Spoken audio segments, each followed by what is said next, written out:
Recording in progress. Okay, I think we're ready.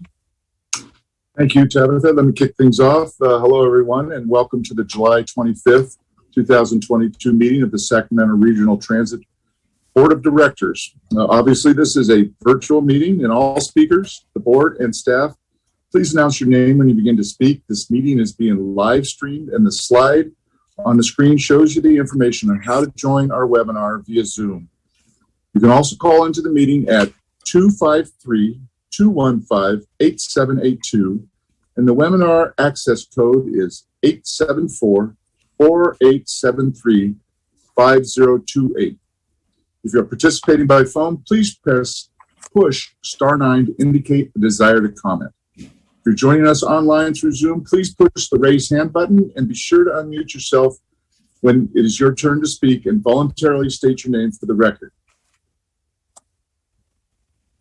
Tabitha, would you call the roll, please? Sure will. Director Budge? Here. Director Harris? Here. Director Howell? Here. Director Hume? Director Jennings is absent. Director Kennedy? Here. Director Natoli? Here. Director Chenier is absent. Director Cerna? Here. Director Valenzuela? Here. And Chair Miller. Here. With that, we have a quorum at 8 votes, and this meeting of the Sacramento Regional Transit District will be cablecast on Metro Cable 14, the local government affairs channel on Comcast, Consolidated Communications, and AT&T Uverse. Today's meeting will air on Wednesday, July 27th at 2 p.m. and Friday, July 29th at 1 p.m. on Channel 14 and webcast at metro14live.saccounty.net and is closed captioned. This meeting can also be viewed at youtube.com/Metro Cable 14. Thank you, Tabitha. And with that, would everyone join me for the Pledge of Allegiance?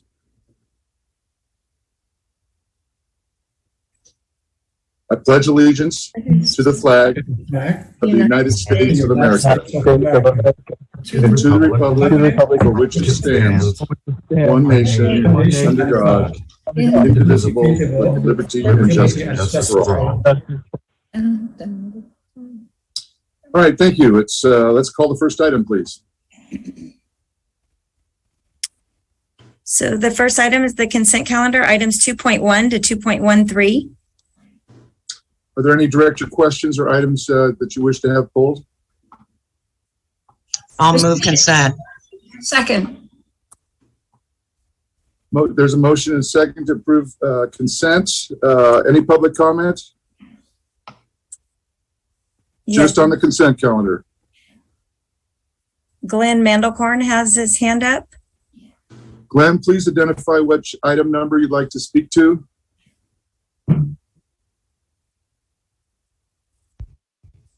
Okay, this is Glenn Mandelkorn. Can you hear me? Yes, I can. What item are you wishing to comment on? Yes, I would like to comment on number 2.2, the one about extending the current arrangement we have here with Zoom until August 24th. Go ahead. Okay, so my suggestion is this. SACRT recently had 2 events in June, on June 14th and also on June 22nd, which were held at the 29th Street Auditorium, where you usually have these board meetings. These particular events were SACRT recruitment events, and these events lasted each 5 hours. Most of our board meetings here, from what I've seen, are typically 1 to 1.5 hours. So that would be like the span of 3 board meetings. I would like to see maybe for the next iteration of this, that this be studied, that we consider just like you opened the auditorium there for these events, that I was at these just out of curiosity, and I saw that inside the room there, along the edge where the board members typically sit, those seats were taken up by different SAC-RT personnel. And then the interior of the room, there were about, I would say about 10 to 15 attendees. Altogether, I would say there were about 25 to 30 people. And so I would like to suggest that action be taken to bring back board meetings there physically while still providing this Zoom option. I was thinking also in terms of the hashtag SAC-RT Strong, that maybe something can be presented as to SAC-RT is strong again, strong in terms of bringing back writers and bringing back public input in person. I think that I actually saw Tony Bizjack, reporter Tony Bizjack, there on June 14th. I'm not 100% sure, but his face looked familiar. So I thought that he could also provide a story to this when you do decide to go public again. All right. Thank you so much. Thank you for your comments. Tabitha, any other public comment? Jeffrey Tartagia has his hand up. Jeffrey, what item number would you like to comment on?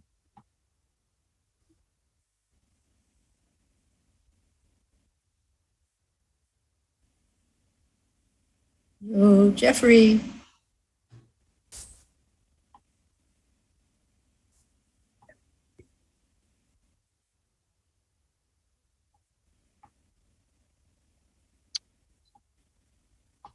Jeff, you there?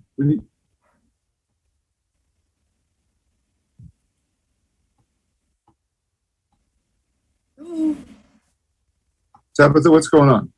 Well, it looks like he has called in on two different numbers and he has his hand raised again. So. Ouch. Can you hear me now? Because I couldn't get through the device. I can hear you now. Okay, I just couldn't get I couldn't get my cell phone to unmute, I respond. got it. But What item anyway, number would you like to address, Jeffrey? let's pass on this because you do not seem to have anything about the minutes. And I was wanting to ask about the minutes in the general manager's report if they matched up. So please go ahead with the consent docket since I don't see any mention of the minutes. 2.1. Thank you, Jeffrey. And with that, are there any director comments? If not, would you please call the roll? Director Budge, Yes. Director Harris, Aye. Director Howell, Yes. Director Hume, Aye. Director Jennings is absent, Director Kennedy, Aye. Director Natoli, Aye. Director Chenier is absent, Director Cerna, Aye. Director Valenzuela, Yes. and Chair Miller. Aye. The consent calendar passes with 9 votes. Thank you, Tabitha. Next item, please. The next item is item number 6, public addresses the board on matters not on the agenda. Very good. Do we have any hands up? There are some hands up. We have Okay. Jeffrey Tartagia, All right, Jeffrey, you're on again.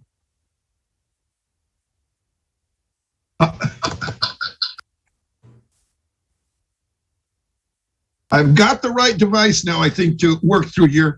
I want to thank Henry for both the, what I see earlier comes on of the report back of what took place at your closed session.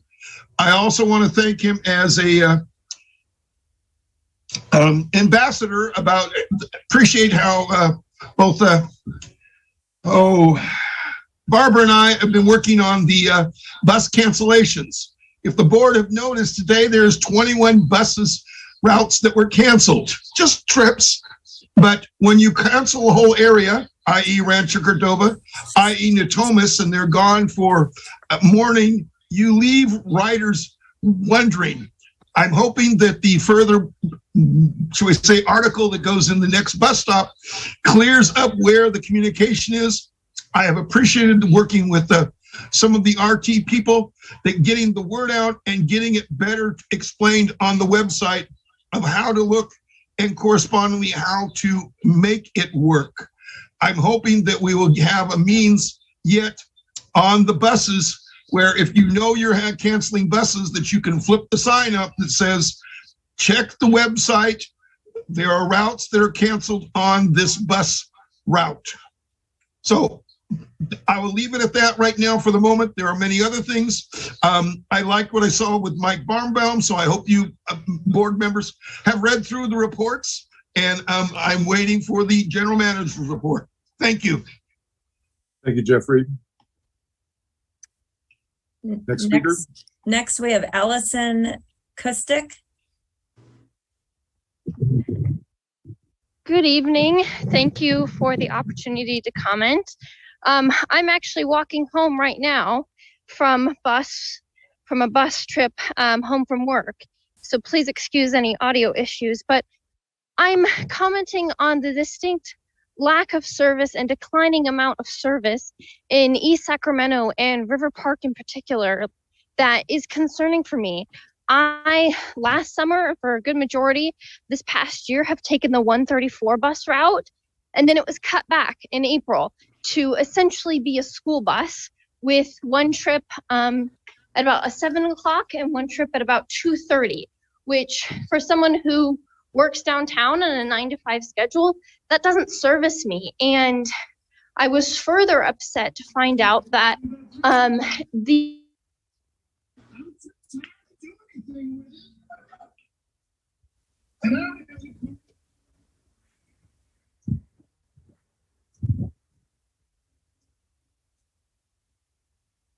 advertise for public comment.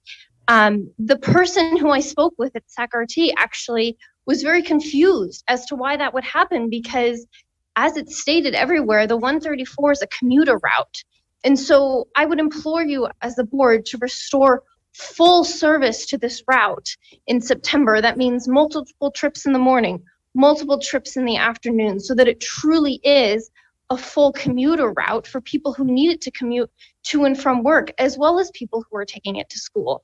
And, you know, the suggestion from SACRT is that because this bus route has been cut back, we're suggested to take either the 30 or the Smart RT. The 30 is at least a mile walk for me. And it is for many people in River Park, a mile or more. And that's not feasible. Not to mention, if I can get a ride to the 30, there were at least three morning routes canceled on that this morning. So it's not feasible or reliable for people who want to take this every day to commute to and from work. And the Smart RT bus is the one I just walked from a ride because it doesn't go fully into River Park. So I would encourage you to, 1, restore full service to 134 route, 2, make the service you do have more reliable, and 3, expand the boundaries of the Smart RT routes so that people can rely on public transportation as a primary form of transportation in their daily lives. Thank you. Thank you for your comments, Allison. And next we have Glenn Mandelkorn.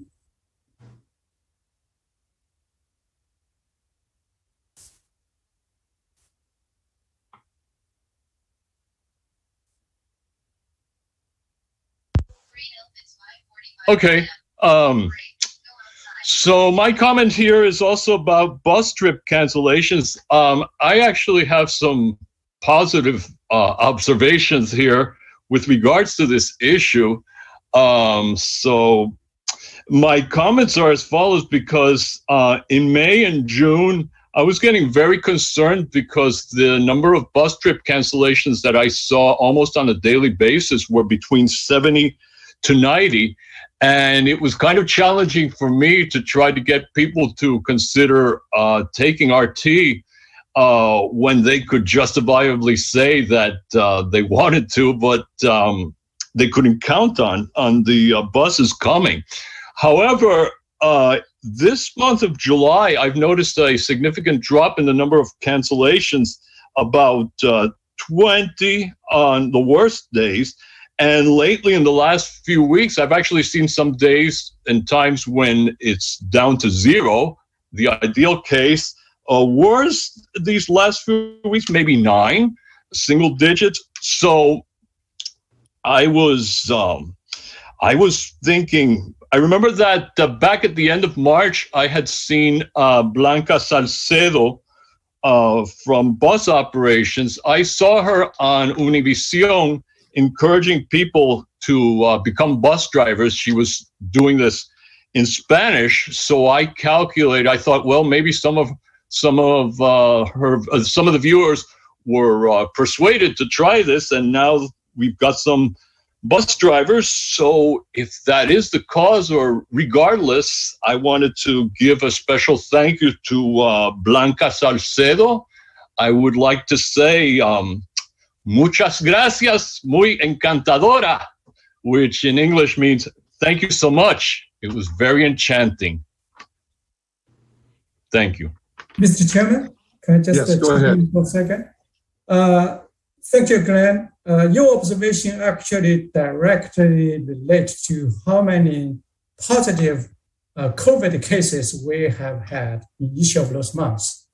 In May and June, we had over 60 positive COVID cases, primarily among our bus operators. And this month, we only have about 25 cases. So that's why, in June and May, our bus cancellations were kind of high. Now this month is much lower. And we are trying everything to make sure we can fill all those trips with our bus operators. But it's just this COVID situation. It's affecting us, uncertain time frame. Sometimes high, sometimes low. Back to you, Mr. Chair. Thank you, Henry. Next speaker. There is no more public comment. Okay, well then let's move on to the next item, please. The next item is new business, item 7.1, resolution 2022-07082, annual performance-based evaluation for the general manager, CEO, Henry Lee, and the Fifth Amendment to Employment Contract. And Shelley Valentin is here to present this item. Thank you, Tabitha. Good evening, Chair Miller, directors, and members of the public joining us tonight. So the board met in closed session on June 13th to Hold on a conduct. sec, Shelley. Glenn, your mic. Or Tabitha, there you go. Okay. Sorry, Shelley. That's okay, thank you. So the board met in closed session on June 13th to conduct the general manager's annual performance evaluation. And 2 weeks before this meeting, the board was provided with a comprehensive list of SAC-RT's accomplishments for fiscal year 2022, as well as the general manager's goals for fiscal year 2023. These documents are attached to the staff report for this item. And this is our second year of implementing our new strategic plan approved by the board back in 2020 that incorporates performance measures for all of our strategic priorities. This year's goals and accomplishments and next year's goals are all guided by our strategic pillars: operational excellence, customer satisfaction, community value, and employee engagement. This new strategic plan introduced SAC-RT's performance scorecard with quarterly metrics, tactics, and milestones for achieving goals. Attachment 4 of the staff report presents SAC-RT's FY22 performance scorecard to date, showing an overall score of 91.4 out of 100, indicating that SAC-RT is making tremendous progress in all strategic performance areas, even while operating during a pandemic. The board determined that the general manager met or exceeded the key performance goals set for FY 2022. And in recognition, it is proposed that the general manager receives a 3% performance-based salary increase, which is similar to what the Management and Confidential Employee Group, or MSEG, and all other employee union groups have been receiving in recent years. Staff also conducted the research on comparable CEO contracts within California transit systems, as well as some local public agencies, and determined that 12 months of severance pay for termination without cause is more in line with current standards. And as such, the proposed contract amendment will also modify Section 8D of Mr. Lee's employment contract to increase the number of months he is entitled to receive if terminated without cause from 6 months to 12 months of pay. So before you is a resolution approving the general manager's FY22 performance evaluation and the proposed amendments to his employment contract as I described.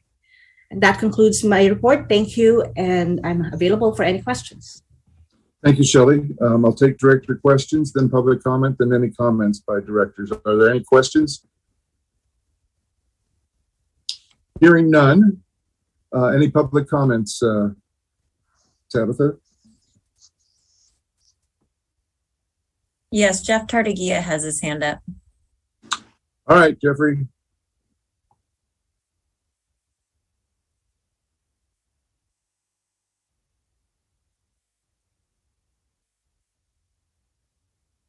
It looks like he put his hand down, but let's see. There it is. Can you hear me now? Yes, we can hear you now. Okay. I'm on the cell phone and it seems to not connect well. And Tabitha, Barbara was on for public comment and you just missed her. But in this sense, what I'm asking is dealing with this report right for here and now is one of the missed somewhere strategic opportunities was dealing with Mariposa Village. What's up there on Richard Boulevard that already has 40 inhabitants in.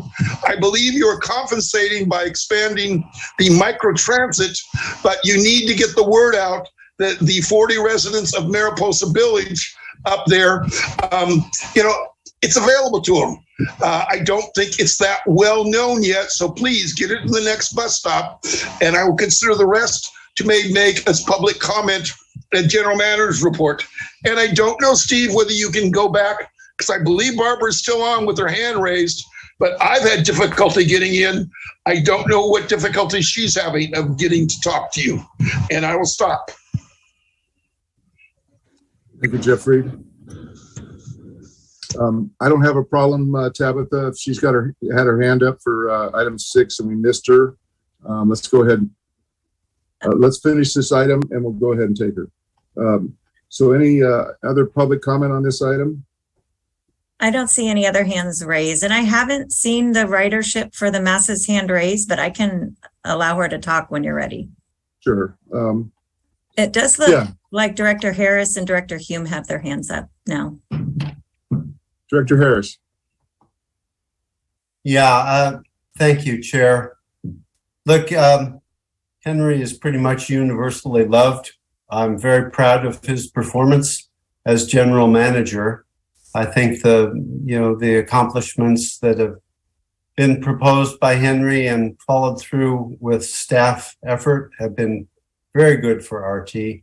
So I'd like to move this resolution. All right, motion from Harris and Mr. Hume. If you'd like to call for a second, I'd be willing to concede till that time. Or I can proceed with comments. I don't want a second, so I'll just go ahead with my comments. Oh, okay, I hear you. I've made things more confusing than they needed to be. I'm going to abstain from this item, not because I have any lack of confidence in Henry. I think he has done a fantastic job since he's been here. I think a lot of the troubles that are happening organizationally are due to a perfect storm of things that have happened in the transit industry and in our society at large. Henry is doing his best to manage those, and unfortunately, some of our service expectations are not being met through no fault of his, but because I was unable to attend the meeting wherein the board was able to provide feedback, I don't feel comfortable voting on the whatever was agreed upon. So I will be abstaining from the vote. So therefore, I will not second the motion. Okay, got it, Director Hume. I'll second. Okay, I've got a second from Director Valenzuela. Any other director comments before we call for the vote? Seeing and hearing none, please call the roll. So for vote on 7.1, Resolution 2022-07082, Director Budge, Yes. Director Harris, Aye. Director Howell, Yes. Director Hume, Abstain? and Director Jennings is absent. Director Kennedy, Aye. Director Natoli, Aye. Director Chenier is absent. Director Cerna, Aye. Director Valenzuela, Yes. and Chair Miller. Aye. Item 7.1 passes with 8 votes. Okay, does ridership for the masses have their hand up? She did put it up for a second, so I'm going to give her permission to talk, and hopefully this will work. Barbara, are you there? Yes, I've been here since 5:27 with my Sorry about hand that. up, so Sorry, thank you Barbara. very much. Go ahead. Okay, I'm happy that some people came and spoke about the bus, the bus, there I am. I'm happy that some of the people spoke about the bus cancellations prior to me speaking. But our group, and as Jeffrey said, is still very concerned about the bus trips being dropped. And we are meeting with Deborah and other RT staff members to figure out ways to contact people who do not have electronics to let them know that their trips might be dropped. And we've had 2 meetings now, and hopefully we'll have more in the future on this subject, and we will come to some sort of conclusion that will reach out to everybody that is impacted by the bus trips being dropped. And I just wanted to say thank you very much for expanding the downtown Smart Ride to Marisol Village. As you know, they're not on Google yet, but they do have the Marisol Village on in your system. So they do have a bus stop there. I was at a leadership council meeting the other day because I'm on the leadership council for the Simple, and they were talking about the bus stop. And so thank you very much for that. And we look for a solution to get the word out to people that don't have electronics when the bus trips do go down. And so thank you very much for allowing me to speak, Chair Miller and directors, and have a great day. Thank you, Barbara, and thank you for everything you do. I appreciate it. Thank you. And with that, let's move on to the next item, please. The next item is new business, item 7.2, resolution 2022-07083, declaring an emergency and delegating authority to the general manager, CEO, to approve and execute a contract over $150,000 for replacement of a damaged overhead contact system pole. And please note that this item does require a 4/5 vote, and Laura Ham is here to present this item. Good evening, Chair Miller, directors, and members of the public. We are requesting a motion related to the stated resolution that will declare the damaged overhead contact system pole, or OCS pole, replacement an emergency. The pole in question is east of the Marconi Arcade Station. A structural analysis was performed at this location, which determined that the pole must be replaced in less than 60 days. Staff has completed a temporary fix at this time, and trains are operating through the area on a slow order until the pole is replaced. This authorization would allow the general manager to enter into a contract over the amount of $150,000 for the replacement of the damaged pole. We have received one quote for approximately $175,000 and are in the process of obtaining additional quotes from qualified contractors with experience with OCS systems. Funding is set aside for the project for up to $200,000. Thank you. Thank you, Laura. Quick question. What caused the damage? There was a failure in the pole, and it caused basically the pole to twist. Okay, so nobody hit it. No, it was an electrical failure essentially. Okay, got it. All right, any questions from the rest of the directors? I will move approval of resolution 2022-07-083. Motion by Director Budge, Who seconded it? Was that Director Natoli? Yes, thanks, Steve. Okay. All right. Any public comment? Yes, we have Jeff Tartagia. All right, Jeffrey.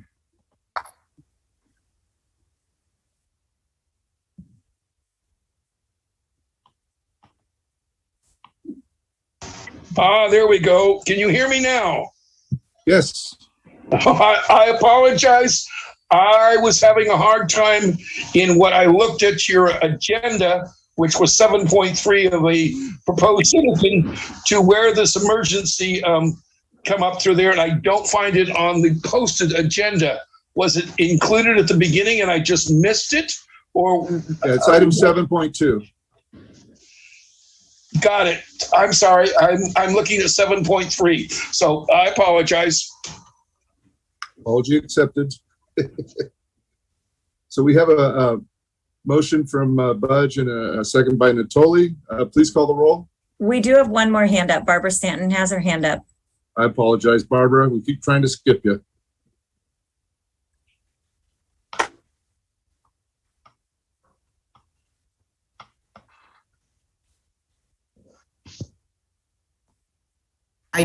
I was playing with the upper and lower hands, sorry, to see if it was working.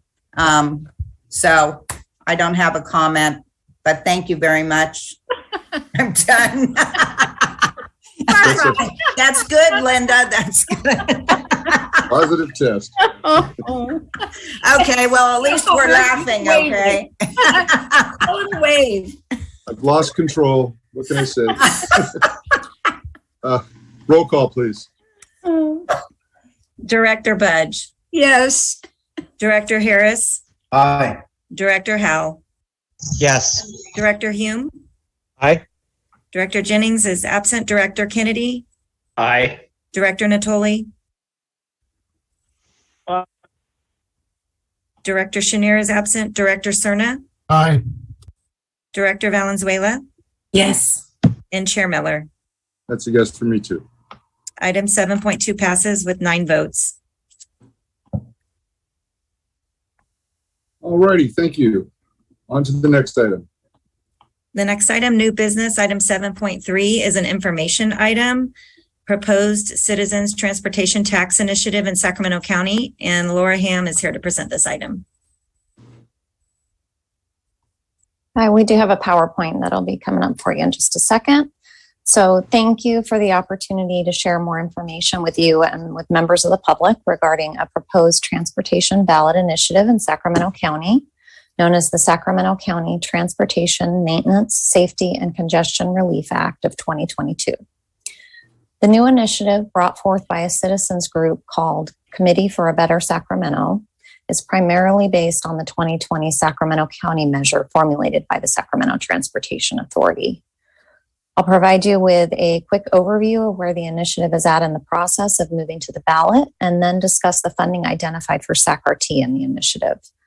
Based on estimates, SAC-RT is expected to receive over $3.3 billion over the course of the measure, the 40-year measure. More recent projections show that this could even be up to $3.5 billion, which would be close to $90 million annually. Next slide, please. Recently in California, new court rulings have allowed for citizen initiatives, which create a process for placing an initiative on the ballot bypassing governing bodies. As we all know, tax increases are a heavy lift, especially if 2/3 support is required. California's Constitution, Propositions 13 and 218, both require a 2/3 majority of the electorate to approve certain taxes enacted by local government. A recent California court ruling held that these propositions only apply to taxes originating in the legislature or local government, not voter-initiated ballot measures. As long as a ballot measure originates from the voters, a citizens initiative, it only requires 50% plus 1 to pass. Next slide. In July, the Committee for a Better Sacramento submitted gathered signatures to Sacramento County for certification, and you can see the calculations here on this slide. It shows that it was determined that they had 111% of the needed signatures to qualify for the ballot. And also on Wednesday, the Sacramento Transportation Authority will vote to submit the initiative to the voters in November. Next slide. Although the current Measure A provides flexible funding for SAC-RT, it currently supports our operating budget and has supported significant capital projects in the past. The district only receives 1/6 of a penny in local sales tax proceeds under Measure A. Many of our peers across the state receive up to a penny or more in local support, better positioning them to compete for state and federal funding. Next slide. Currently, we have one of the largest and most accelerated capital expansion programs in SAC-RT's history, with over $6 billion in planned initiatives. This program is over 30 years in the making since our light rail starter line was built, and many of our state of good repair programs were deferred due to lack of funding. It includes several categories which are incorporated into our 5-year high priority list, including expansion of our light rail system and conversion to a modern low floor fleet, and leveraging our growth by partnering with and serving transit-oriented development planned on our existing and expanded system, with just a few examples on this list. Our capital program also includes the state-mandated conversion of our bus fleet to zero-emission vehicles, implementation of bus rapid transit in key corridors, and facility modernization and expansion. Our facility growth needs are extensive with the conversion to zero-emission vehicles, with an estimated 45 acres or more needed for our bus facilities alone. Next slide, please. The ballot initiative identifies funding for SAC-RT in several categories, the first of which is maintenance, operations, and transformative system improvements. This category, which is approximately 25% of the funding allocation at $2.6 billion, prioritizes state of good repair. It will allow SAC-RT to continue the implementation of light rail modernization and conversion of the bus fleet to zero emission. It will also provide for the continuation of popular programs such as the Ride Free program for K through 12 students and other fare assistance programs for seniors, people with disabilities, and low-income customers. And in addition, this category would provide for the continuation of the Smart Ride demand response service, increased fixed route bus service levels, as well as SAC-RT's award-winning safety and security programs. Next slide. The next category, which specifically calls out SAC-RT projects, is transit and rail congestion improvement projects at $890 million and 10.85% of the total initiative. This category provides a menu of high-frequency congestion relief transit expansion projects, including multiple high-frequency bus corridors and light rail to the airport, Elk Grove, and even future opportunities for Citrus Heights and Folsom. For any project to secure state and federal funding, it will need to show benefits on a variety of measures, including ridership, reduction in greenhouse gas emissions, plus economic and social equity benefits. Many of these projects remain popular with the community because they would increase mobility, they would ease congestion, and encourage smart development. Next slide. The ADA Paratransit Senior Disabled Transportation category allocates $250 million in additional funding, or 3.05%, equaling over $6 million per year to support federally mandated ADA paratransit service for passengers unable to use the fixed route system, as well as expanded demand response services and other mobility programs for seniors and people with disabilities. 80% is allocated off the top for SAC-RT, with the remaining 20% for eligible transportation programs that could include SAC-RT and other agencies. Next slide. So this measure is very similar to the 2020 expenditure plan that was pulled from the ballot because of COVID. The University of the Pacific Center for Business and Policy Research released an economic impact report on that plan in the summer of 2020. The findings underscore the economic benefits that a measure would have had on Sacramento's economy. Two major findings in the report were, one, the ability to leverage local dollars. The prior measure was expected to generate $8.4 billion over 40 years, and they estimated the region would leverage these funds to secure a total of $13.1 billion in state and federal match over 40 years. Measure A was also estimated, second point is that Measure A was also estimated to create over 121,000 jobs in Sacramento County over the life of the measure. This analysis was conducted prior to the passage of the federal bipartisan infrastructure law, which has increased funding for public transportation almost 60%. We can reasonably expect to bring in more federal and state funds. And you can move to the last slide. This actually concludes my presentation, and I would be glad to answer any questions. Thank you.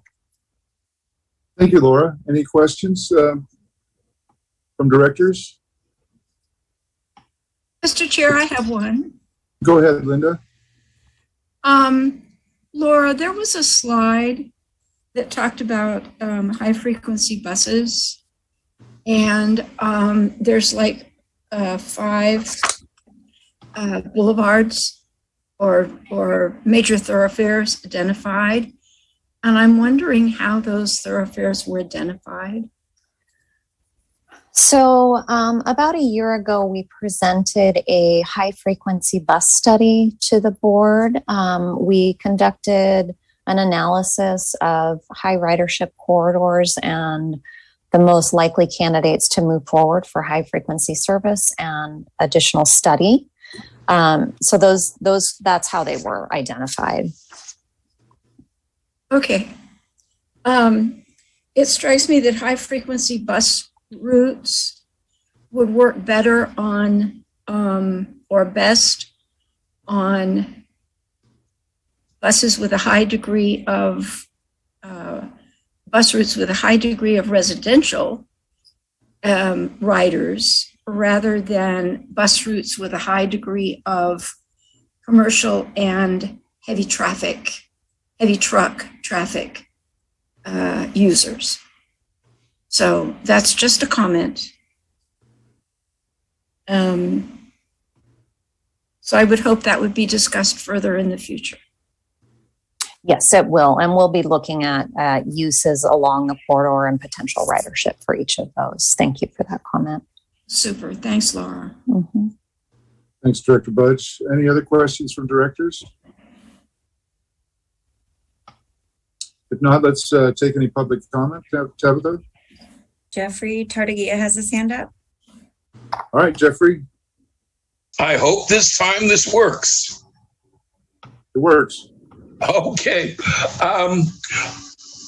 We need public transportation dollars for local dollars. My concern with this is the time period because of the way it was put together and who it's principally funding because of the, per se, $2, $3, $4 billion. Where's the rest of that money going? And the question I have back for staff is how does this compare to what's currently going on with Proposition A, dollar category funding wise, compared to this new initiative that's going to be over 40 years. And the last one right now has 10 years, I believe now, for it to run. That's my concern and questions. Simply in regards to this, I encourage every board member to please read this ballot carefully. And I really think it needs to be more regional effort.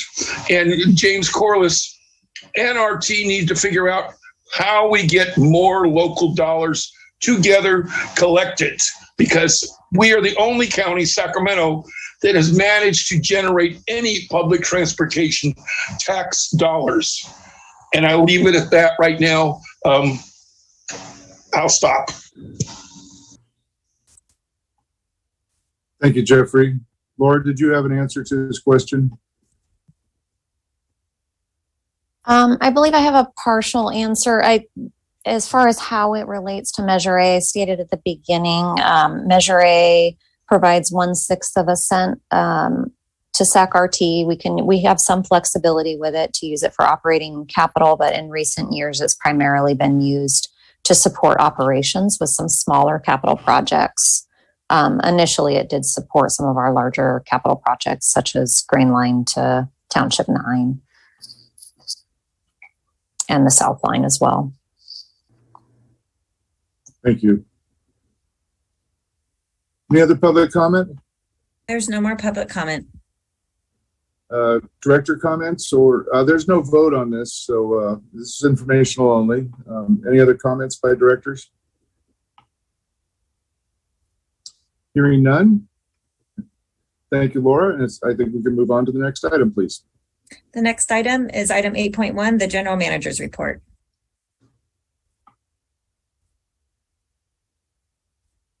Okay, good evening, Mr. Chair, members of the board, and the public.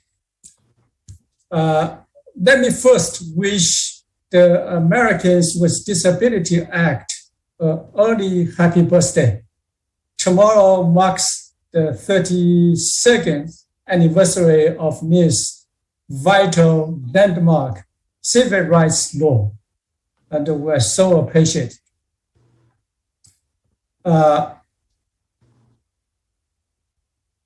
Then I'd like to begin with some excellent news. SAC-RT has been awarded over $30 million in state discretionary grant funding through the Transit and Intercity Rail Capital Program. This includes nearly $24 million to help purchase additional 8 new light rail vehicles. We have now secured funding for to support the purchase of 44 new light rail vehicles, and with our goal to get to 72. We hope we can, in the next couple of years, we can, to replace all 72, to get 72 new floor, low floor, and state-of-the-art spacious light rail vehicles. And that would be total transformation for our light rail system. Then $5 million from this $30 million will be used to support connectivity and planning at the Sacramento Valley Station, as well as $1.5 million for contactless fare payment devices on board our bus network. We are also excited to see that the most recent state budget includes $3.6 billion for the next TRCP program around, which will come very quickly. Then next slide, please. In addition, I want to thank our federal delegation for championing infrastructure investment and public transportation. Last week, the House of Representatives passed FY23 minibus appropriation package. That includes $3.7 million earmark for SAC-RT's light rail modernization, thanks to Congressman Ami Bera. The funding will support the renovation and the upgrades of 4 light rail stations to support the new vehicles, which will begin to arrive this winter. I also want to thank Senator Alex Cadena, who has submitted $8.7 million earmark request to support SAC-RT's light rail modernization program as well in the Senator bill. Next slide. I'm also very pleased to announce that SAC-RT has officially launched our SAC-RT in the community blog. I hope everyone will sign up to receive updates and notifications. We believe the blog will help better connect with our riders and the community while also telling our stories and positive contributions we are making in communities each and every single day. Next. I would just like to relay this important information to our riders. on Friday, July 15th, the 8th and O's light rail station westbound platform and 8th and O Street and the 9th and O Street bus stops is closed for 3 years due to the construction of the California Department of Water Resources building.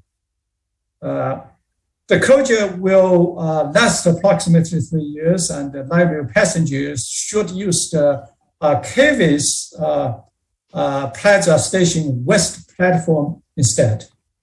Thank you for your patience during this difficult time. The next slide.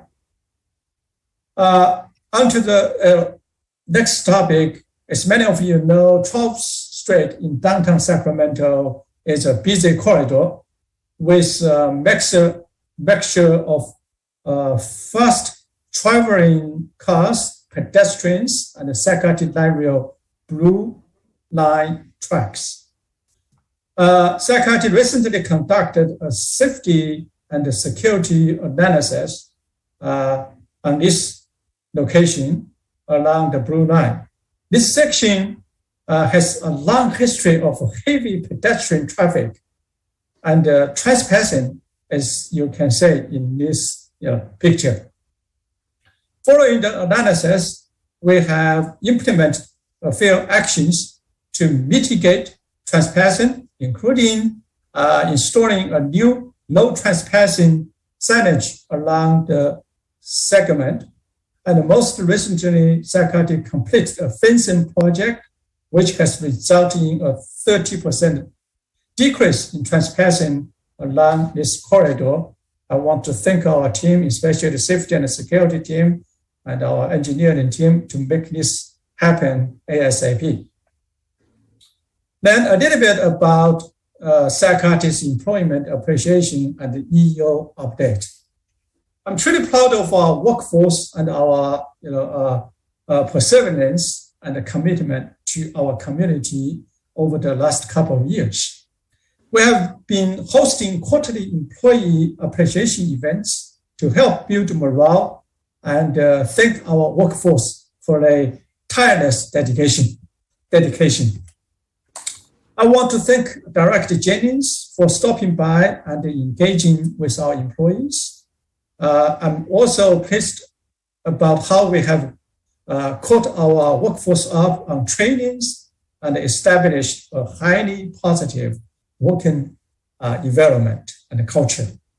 Early this month, I was notified by the head of our EEO office, and he told me that over the last 4 years, none of the complaints about the EEO matters submitted to the EEO office have resulted in a valid finding. In fact, the office did not receive a single sex harassment complaint, no matter valid or non-valid. We did not receive any of that, which FTA officials highly appreciated Sacramento for this excellent result. As I mentioned, attribute this to excellent training and our relentless collective effort to create a culture of respect and equity. Then on to the next slide. And I also want to thank Chair Miller and Vice Chair Kennedy for taking time out of their busy schedules to attend APTA's transit initiatives and communities workshop last week. As mentioned earlier tonight, it looks like a transportation ballot measure in Sacramento will be in front of Sacramento County voters this November. The conference was a great peer-to-peer conversation to share the experience of other communities' initiatives and the lessons learned. Vice Chair Kennedy, shared our experiences and the lessons with the peers across the country.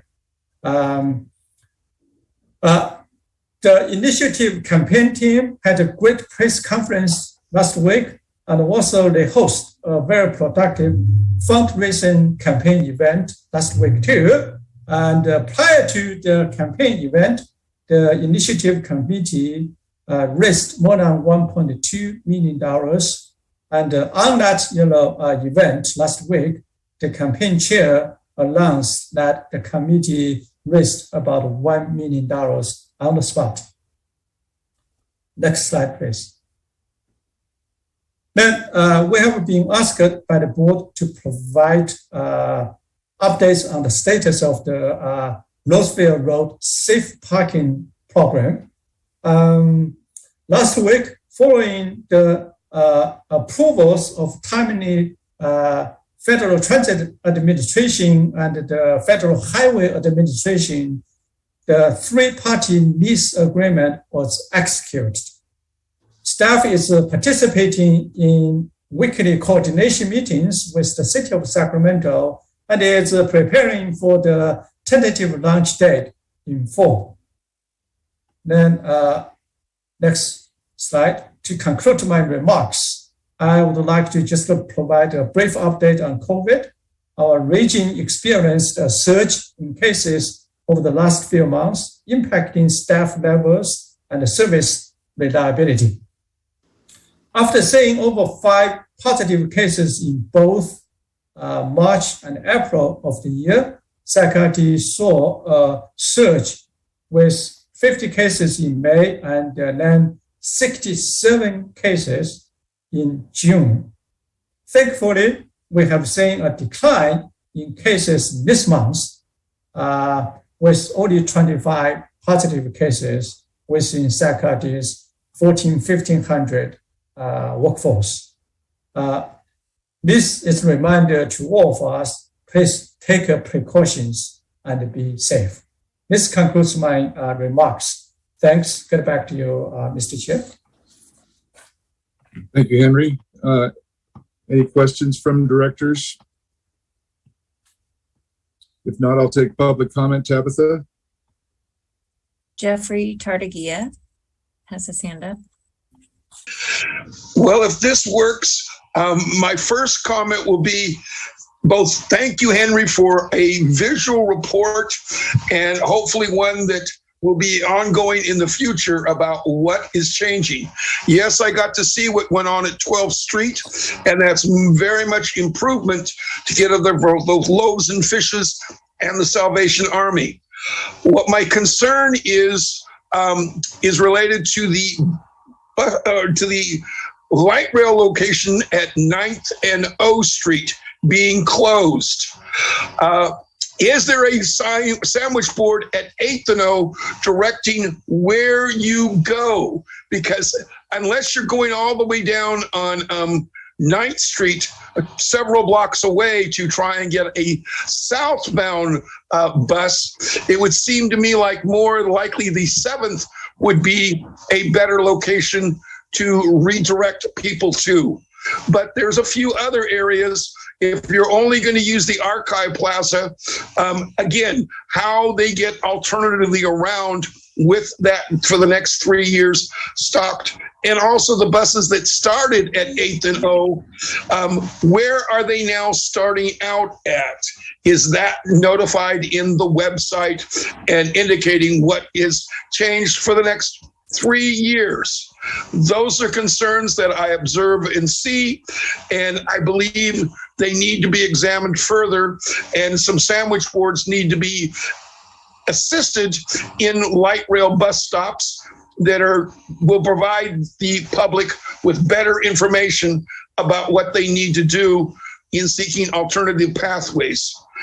Again, that's partly my public comment in regards to what I see. But again, I also say thank you, Henry, for in the general manager's report, it both being more written there available and they can actually access it.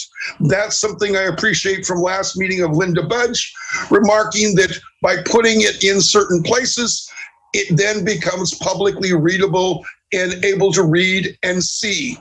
The last comment, 30 seconds, I'm going to spend in the report there is the comment about a accident that I had and dealing with the fact of, should we say, the insurance services. That wasn't my concern. My concern was how reports get reported to being directly put to, and then the route by which they get to dealing with the contact of the information services. I have heard various reports about that, and knowing what I experienced in November and what I experienced in 2 other times, it seems to be an issue. And that's my public comment in there. That seems to be not what I got across last month's meeting about my concern. Thank you. Bye.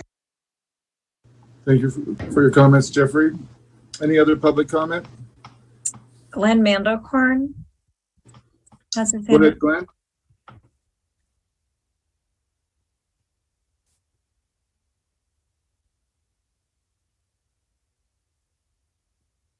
Sorry, I hit the wrong button. Okay. So yeah, actually, what Jeff Tartagia just said caused me to think about the need to update your schedules for those buses that start at 8th and O. I just happened to, as he was talking, I looked for the 129 schedule since I use that fairly often. I was thinking more in terms of newcomers, people who want to experiment with taking routes. The online schedules for those routes that are affected by the closure of those bus stops, those need to be modified as well. So just wanted to give you a heads up or double on what Jeff said. Thank you. Thank you for your observations, Glenn. Any other public comment? I don't see any other hands. Any director comments before we move on? Hearing and seeing none. Next item, please, Tabitha. The next item, number 9, reports, ideas, and questions from directors. Item 9.1, the Capital Corridor JPA meeting summary from June 15th, 2022, and Michael Cormay is available if there are any questions. Thank you. I have none. And hearing none others? Mr. Chair, Yes. I have a comment. Not about the report, but I appreciate Henry letting all of us know about the 32nd anniversary of the Americans with Disabilities Act. He also sent it out in a I don't know, call it a blog or whatever today, which is how I knew about it. And it seems to me that this would be a good evening to acknowledge the participation of not only our loyal participants currently, but also a couple of people who really brought issues of access for all to regional transit quite some time ago. And one of them would be Jim Notley, who was a perfectly lovely person that I knew quite well, who has since passed on. And then Francis Gracechild from Resources for Independent Living. Both of them brought to this organization and heightened awareness of what it's like when you can't just open the door because there's no automatic button to push. And so it seems like we should adjourn tonight in their honor. Duly noted.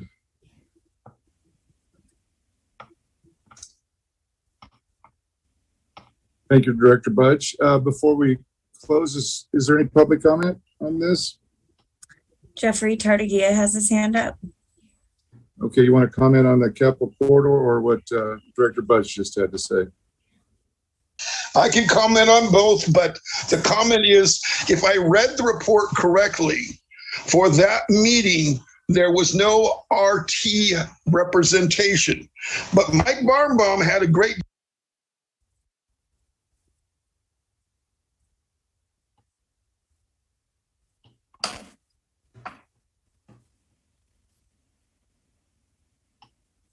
Well, we lost you, Jeffrey. Can you still hear me? Now I can. Sorry, Barbara's calling me on the phone. I'll talk with her after this. But the last thing I want to, which is off topic, is Henry, you didn't mention about the transit center discussing about operator shortage. I'm going to that meeting. I appreciate you acknowledging it's out there and encourage, if somebody needs to know about it. And the other thing is there is a Zoom meeting tomorrow for the ADA taking place at 11 o'clock. I can send your clerk the invite to the Zoom for it if there is an interest. Again, I will leave it at those two notes. All right, thanks, Jeffrey. Next item, please. That is it. There is no closed session this evening. All right, then Director Budge, would you restate and close the meeting? Of course. Thank you, Chair. I would request that we adjourn tonight in memory of Jim Notley and Francis Gracechild.